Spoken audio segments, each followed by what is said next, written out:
GST வரி விகிதம் குறைக்கப்பட்டதற்கு அதிமுக பொதுச் செயலர் எடப்பாடி பழனிசாமி வரவேற்பு தெரிவித்திருக்கிறார்.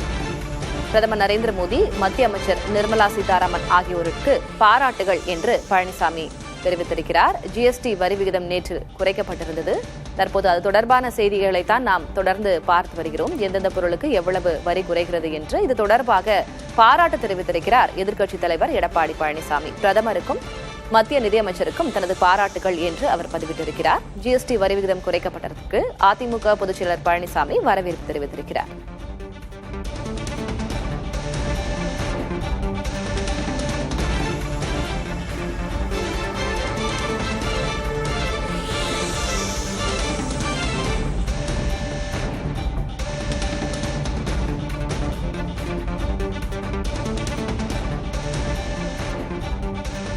ஜிஎஸ்டி வரி விகிதம் குறைக்கப்பட்டதற்கு அதிமுக பொதுச் செயலாளரும் எதிர்க்கட்சித் தலைவருமான எடப்பாடி பழனிசாமி வரவேற்பு தெரிவித்திருக்கிறார். வரவேற்பு தெரிவித்த அவர் பிரதமர் நரேந்திர மோடிக்கும் மத்திய நிதியமைச்சர் நிர்மலா சீதாராமனுக்கும் இது தொடர்பாக தனது பாராட்டுகளை தெரிவித்திருக்கிறார். அண்மை செய்தி.